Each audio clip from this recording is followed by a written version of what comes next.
Good morning. Thank you for being with us on THV 11, streaming on THV 11 Plus. I'm Karen Fuller. Hayden and Tracy are off today. We have meteorologist Simone Thomas filling in for Tracy on the weather.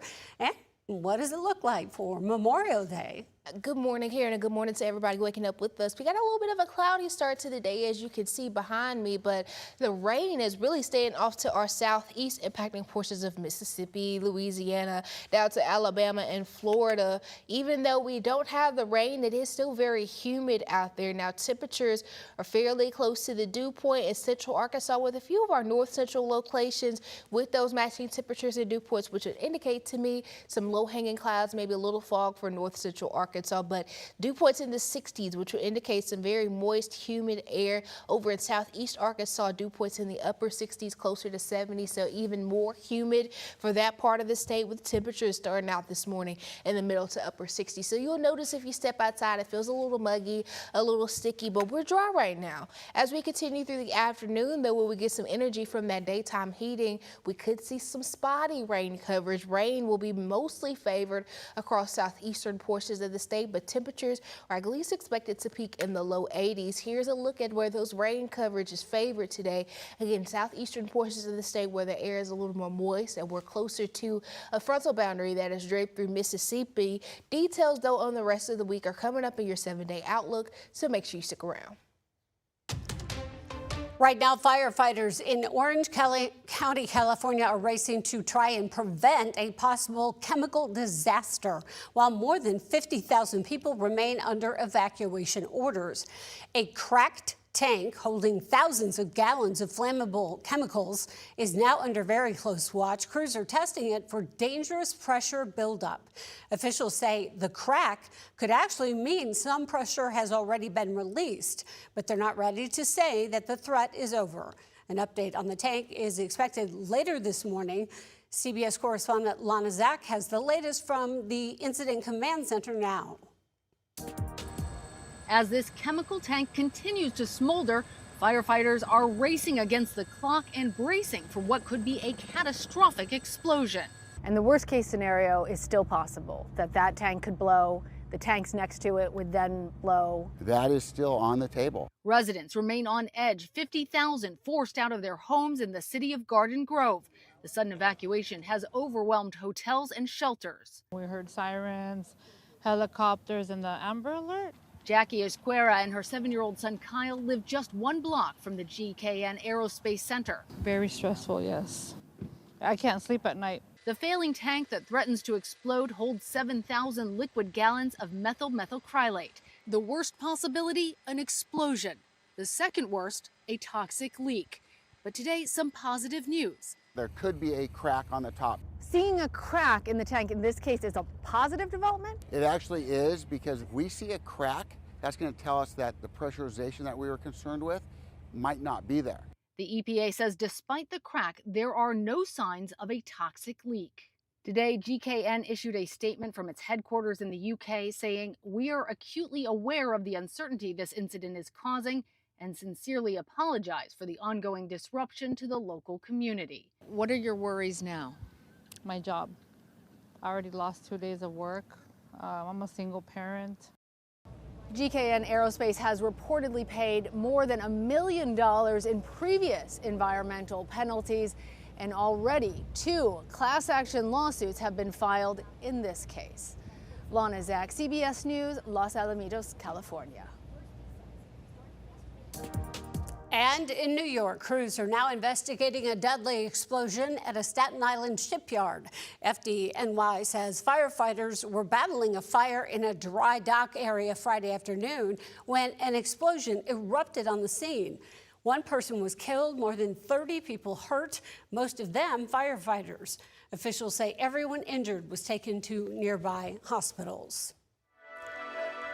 Volunteer fire departments across Arkansas are getting a boost just as wildfire season heats up. The Arkansas Department of Agriculture is providing new wildland fire suppression kits to 65 rural fire departments, including the Wrightsville Volunteer Fire Department. The kits include protective gear, backpack, water pumps, leaf blowers, and hand tools used to battle grass and brush fires. Crews in Wrightsville say the new equipment replaces aging tools that were slowing down response times, especially in rural areas where backup can be miles away.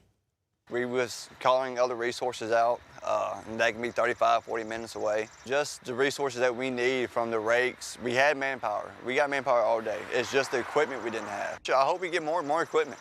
I mean, as modern technology improves, I hope our equipment improves. I just know as accidents and stuff more happens out there more frequently, the equipment we got comes in really handy, and it helps across Arkansas. The state says the grant program has been helping rural fire departments since 2014 in partnership with the U.S. Forest Service. Students at the University of Arkansas in Fayetteville will soon be paying more to attend classes. The UA System Board of Trustees has approved a nearly 4% hike in tuition and fees starting this fall. In-state undergraduate students taking 30 credit hours a year will now pay close to $11,000 in tuition. The increase also impacts graduate and out-of-state students, while some other UA campuses are also raising costs. Meantime, Arkansas is adding jobs even as unemployment stays flat. The state's jobless rate held at 4.3% in April, matching the national rate.